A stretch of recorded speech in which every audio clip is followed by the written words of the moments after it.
ጋር እንደምታዩት ቀይ ሽንኩርት ተዘጋጅቻለሁ እና ቲማቲም ስጎ እንዴት እንደምንሰራው ከነጭ ሩዝ ጋር አብራችሁን ቆዩ።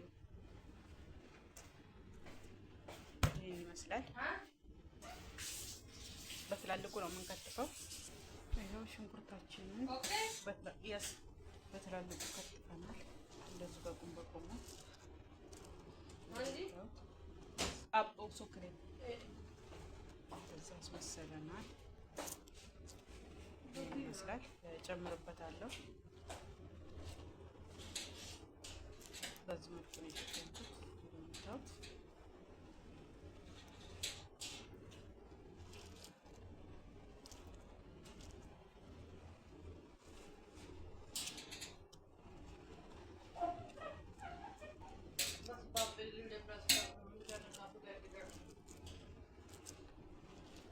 ቲማቲሙንም እንደዛው ነው የሚሸፍነው። እዚህ ጋር ሩዛችን እየፈላ ነው። ይሄን እንደምታዩት ገና አልበሰለም።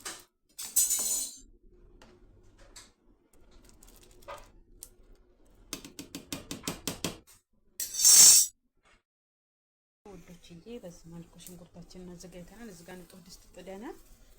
ምንድነው የምናደርገው? ዘይት እናደርጋለን። በቃኝ ያህል ዘይት እንጨምራለን።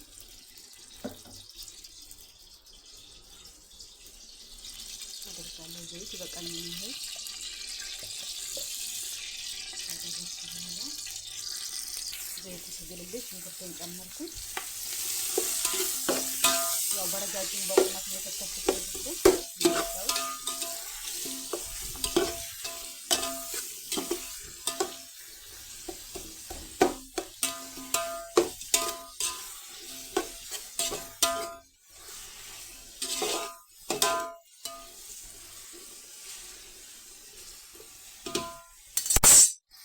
እዚህ ጋር ያለውን ቲማቲም እንደምታዩት በቁሙ ነው የምሸፍነው። እንደ ቲማቲሙ ይሄው በቁሙ ሸፍኛለሁ። ቲማቲሙ እንደምታዩት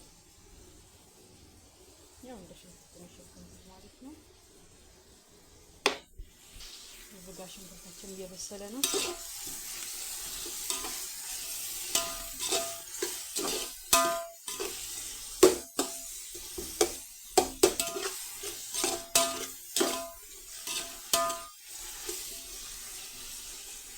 በዛ አድርገን ያው ቲማቲሙን ሰነፍ ስለምናደርገው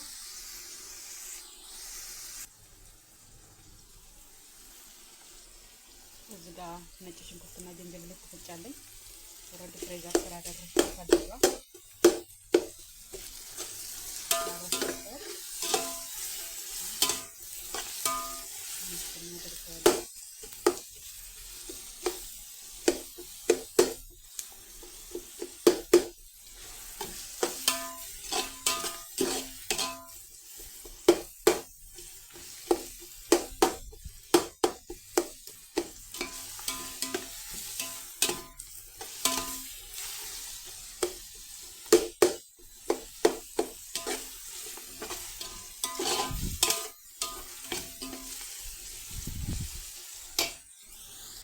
እንደምታዩት ቀይ ሽንኩርቱ ነጭ ሽንኩርቱ፣ ዝንጅብሉ፣ ቀይ ሽንኩርቱ በስሎልናል። አሁን የምንጨምረው ቲማቲም ነው። ይህን ቲማቲም የምታውቁን እንጨምራለን ማለት ነው። ቲማቲም ጨመር ከዛ ሚክስ እናደርገውና ተወሰነ ሚክስ እናደርግበታለን።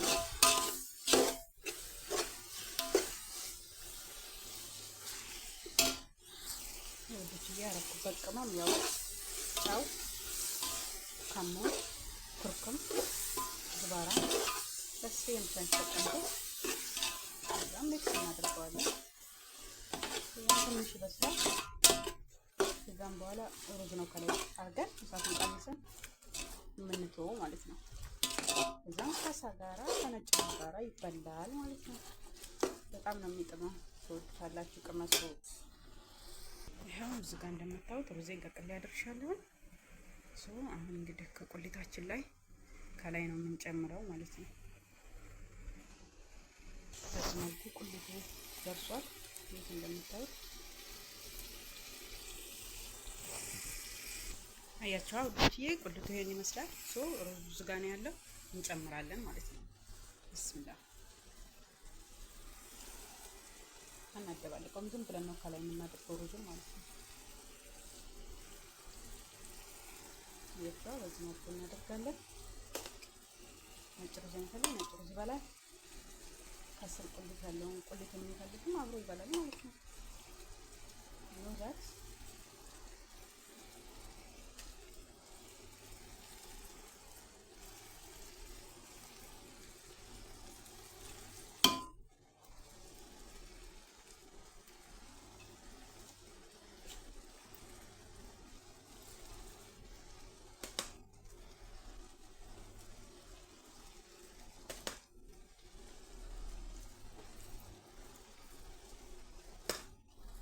ይሄው በዚህ መልኩ አድርጌዋለሁኝ። ከዛን እሳቱን ቀንሼ በቃ ይከደናል። ከዛም በኋላ 30 ደቂቃ ቆይቶ ይበላል ማለት ነው።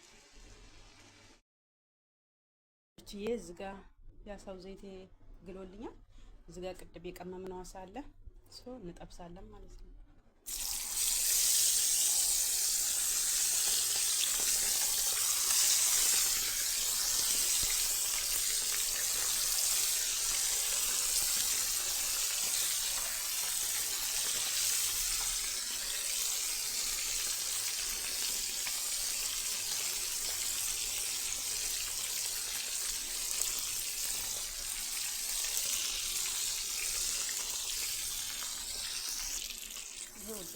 በዚህ መልኩ እየደረሰ ነው። ከአምስት ደቂቃ በኋላ እንደዚህ መገልበጥ አለበት ማለት ነው። ይሄ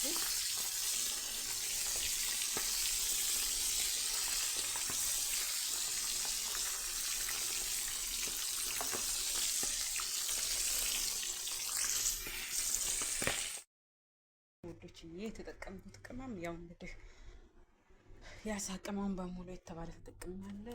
አሁን ምንድነው የምናደርገው? ከሎሚውና ከቅመሙ ጋር ከጨው ጋር ሚክስ ነው የምናደርገው።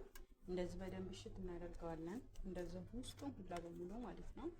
እንዲሁ አይደለም። እንደዚህ ከሎሚው ጋርና ከጨው ከቅመሙ ጋር ተለውሶ እዛን በዘይት ይጠበሳል ማለት ነው።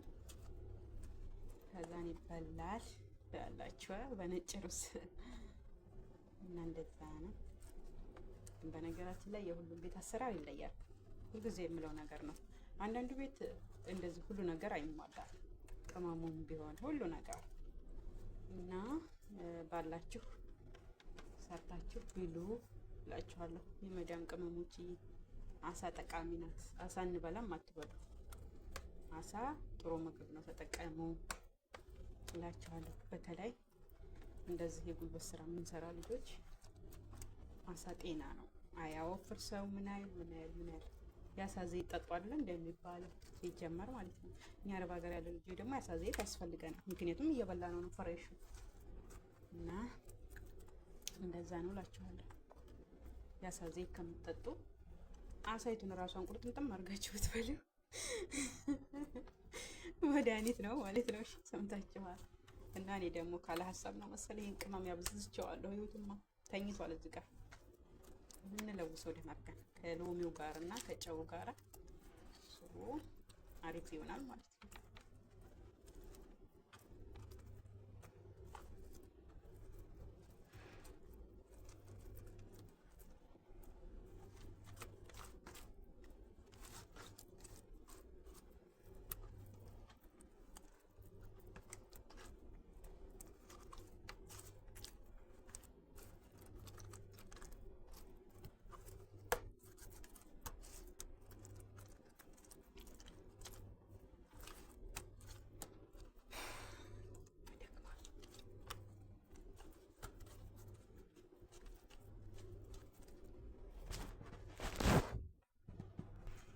ይሄው ውዶችዬ በዚህ መልኩ ያውን በአንድ እጄ ነው እንደ በሁለት እጄ ለውስ አድርጌታለሁ ከቅመሙ ጋር ማለት ነው። እና ይህን ይመስላል። ትወዱታላችሁ።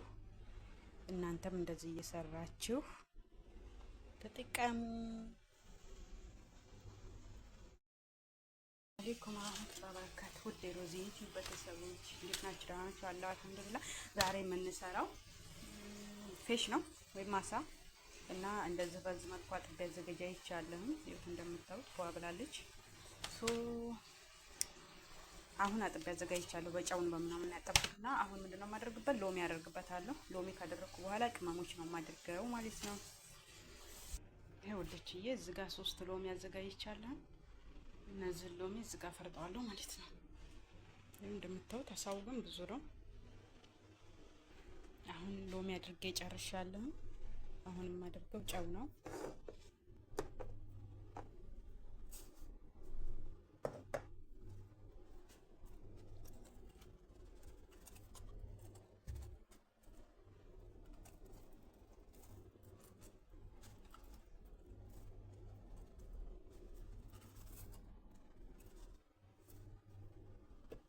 ጨው አደረኩኝ። ከዛን ቅመም እናደርጋለን።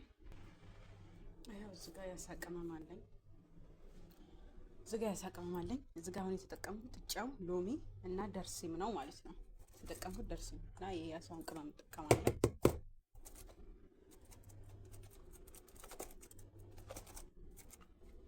ያሳውን ቅመም ከተጠቀምኩ በኋላ አሁንም የምጠቀመው ፓፕሪካ ትንሽ እጠቀማለሁ። ፓፕሪካ ማለት ቀይ በርበሬ ማለት ነው። እሱን እጠቀማለሁ። ከዛን ሊትል ሱን ባውደር ግን ለምንድን ነው የሚደርቅ ባህሪ የሚያመጣው?